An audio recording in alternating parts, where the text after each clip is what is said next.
तो चलिए सीधे शुरू करते हैं आज का ये एक्सप्लेनर। आज हम रोबोट 2.0 की एक ऐसी साइफाई दुनिया में गोता लगाने वाले हैं जो बाहर से जितनी एक्शन और थ्रिल से भरी है, अंदर से एक बहुत ही गहरी रियल वर्ल्ड सच्चाई बयां करती है। मतलब कहानी में जो अराजकता और तबाही है ना, वो बस एक बहाना है एक बहुत ही गंभीर संदेश हम तक पहुंचाने का। तो आइए देखते हैं कि इसके पीछे का असली रहस्य क्या है। कहानी शुरू होती है एक बहुत ही अजीबो-गरीब रहस्य से। जरा इमेजिन कीजिए, आप सड़क पर चल रहे हैं और अचानक शहर के सारे सेलफोन लोगों के हाथों से फिसलकर हवा में ट्रोपोस्फियर की तरफ उड़ने लगते हैं, बिल्कुल किसी पक्षी की तरह। पुलिस, वैज्ञानिक, हर कोई पूरी तरह से ब्लैंक है। किसी को समझ ही नहीं आ रहा कि भाई ये हो क्या रहा है। अब शुरुआत में तो ये सिर्फ फोन गायब होने का एक अजीब सा मामला लगता है, लेकिन खतरा बहुत तेजी से अपना रूप बदल लेता है। हवा में फोन उड़ने के तुरंत बाद सीधा एक सेलफोन होलसेलर मारा जाता है और फिर बात सीधे टेलीकॉम लीडर्स और उनके टावरों पर जानलेवा हमलों तक पहुंच जाती है। ये साफ था कि ये कोई रैंडम घटना नहीं है, बल्कि एक बहुत ही खौफनाक और सोची समझी साजिश है। अब ऐसे अज्ञात खतरे के सामने हमारी मिलिट्री भी पूरी तरह बेबस नजर आती है, और जब सारे रास्ते बंद हो जाते हैं तो मजबूरन अधिकारियों को डॉक्टर वसीकरण की शरण लेनी पड़ती है। डॉक्टर वसीकरण एक ही उपाय बताते हैं, उनके उस बेहद एडवांस लेकिन बैन किए गए रोबोट चिट्टी की वापसी। हालात इतने खराब हो चुके होते हैं कि सरकार को चिट्टी को कानूनी रूप से वापस लाने के लिए रातों रात एक इमरजेंसी अध्यादेश पास करना पड़ता है।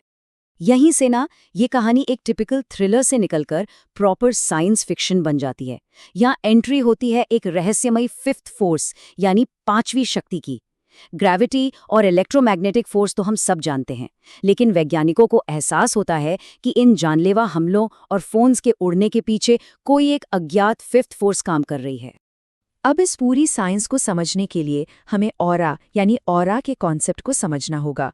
सोर्स मटेरियल इसे बहुत ही दिलचस्प तरीके से समझाता है। ऑरा असल में जीवित प्राणियों के सेल से निकलने वाली एक एनर्जी फील्ड है जो माइक्रोफोटॉन्स नाम के बहुत ही सूक्ष्म पार्टिकल से बनी होती है।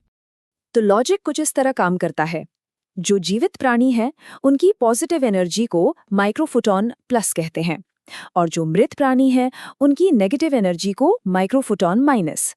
शहर में तबाही मचाने वाली वो विशाल शक्ति दरअसल यही माइक्रोफोटॉन माइनस थी, और इसे हराने के लिए चिट्टी को एक ऐसा सिंथेसाइजर इस्तेमाल करना पड़ता है जो भारी मात्रा में पॉजिटिव माइक्रोफोटॉन प्लस एनर्जी जनरेट कर सके।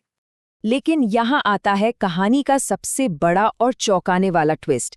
ये जो खतरनाक गुस्से से भरा ऑरा था ना, ये इंसानी आत्माओं का नहीं था, बिल्कुल नहीं। ये दरअसल लाखों मृत पक्षियों की सामूहिक नेगेटिव एनर्जी से बना था। ये वो पॉइंट है जहां से पूरी कहानी का नैरेटिव एकदम बदल जाता है।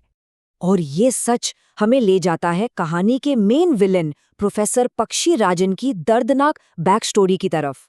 पक्षी राजन कोई टिपिकल विलेन नहीं है। वो एक ऐसे पक्षी विज्ञानी है, एक ऐसे ऑर्निथोलॉजिस्ट जिन्होंने अपनी पूरी जिंदगी पक्षियों को बचाने में लगा दी। उनका नजरिया कहानी को एक बहुत ही भावुक मोड़ देता है। पक्षी राजन हमें सीधे साल 1996 में ले जाते हैं। उनके मुताबिक ये वो साल था जब देश में सेलफोन को बड़े पैमाने पर लाया गया था, और ठीक इसी पॉइंट से पक्षियों की आबादी में भारी गिरावट शुरू हो गई। उनके लिए ये तकनीक और प्रकृति के बीच के विनाशकारी टकराव की शुरुआत थी। उनकी रिसर्च से पता चलता है कि इन अनरेगुलेटेड सेल टावर से निकलने वाला हाई फ्रीक्वेंसी रेडिएशन प्रवासी पक्षियों जैसे कि आर्कटिक टर्न के नेचुरल रडार सिस्टम को तबाह कर रहा है। वो अपना रास्ता भटकने लगते हैं, यहाँ तक कि रेडिएशन की वजह से उनके अंडे इतने नरम हो जाते हैं कि वो समय से पहले ही टूट जाते हैं। मतलब पूरी की पूरी प्रजातियां ही खतरे में पड़ रही थीं।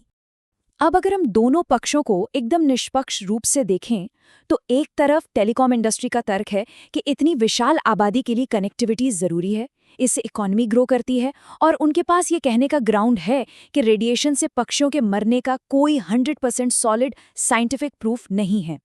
लेकिन दूसरी तरफ पक्षी राजन का तर्क है कि फ्रीक्वेंसी रेट्स पूरी तरह से अनरेगुलेटेड हैं, जिसकी वजह से भारी मात्रा में पक्षी मर रहे हैं और एक इकोलॉजिकल कोलैप्स हो रहा है। जब सिस्टम, अदालतें और यहाँ तक कि आम जनता भी पक्षी राजन की चेतावनियों का मजाक उड़ाती हैं, तो उनकी हताशा इस एक खौफनाक डायलॉग में सिमट जाती है। हर एक सेल फोन किसी चिड़िया की कब्र है। ये लाइन अपने आप में उनके दुख और गुस्से की गहराई को बयां कर देती है।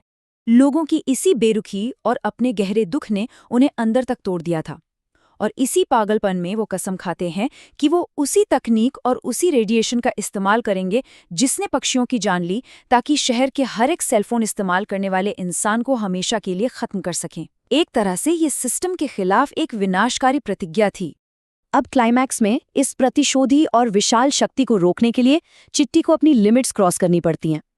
जब चिट्टी 1.0 पूरी तरह तबाह हो जाता है, तब ह्यूमनॉइड रोबोट नीला की मदद से उसे 2.0 वर्जन में अपग्रेड किया जाता है।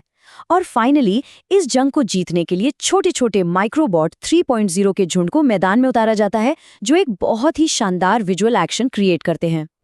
लेकिन देखिए, चिट्टी की इस शानदार जीत के बाद भी डॉक्टर वसीकरण हमें एक बहुत ही गंभीर सच्चाई का सामना कराते हैं। वो मानते हैं कि तबाही का तरीका भले ही गलत था, लेकिन पक्षी राजन का जो मूल संदेश था ना, वो एकदम सही था। ये धरती सिर्फ इंसानों की जागीर नहीं है यार, इस पर बाकी प्रजातियों का भी उतना ही हक है। और यही इस पूरी कहानी का सबसे बड़ा टेकअवे है।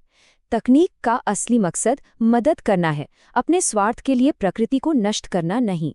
तकनीकी प्रगति को हमेशा नेचर के साथ बैलेंस करना ही होगा। अगर हम अनरेगुलेटेड तरीके से ऐसे ही आगे बढ़ते रहे तो पक्का एक दिन कोई नई तबाही हमारा इंतजार कर रही होगी। तो इस एक्सप्लेनर को ख़त्म करने से पहले एक सवाल जो हमें खुद से ज़रूर पूछना चाहिए। हम इस ग्रह को लाखों अन्य प्रजातियों के साथ शेयर करते हैं, तो हम अपनी तकनीकी प्रगति और उनके अस्तित्व के बीच एक बैलेंस कैसे बनाएंगे? अगली बार जब आप अपना फ़ोन इस्तेमाल करें तो इस पर एक बार ज़रूर सोचिएगा। हमारे साथ जुड़ने के लिए बहुत बहुत शुक्रिया।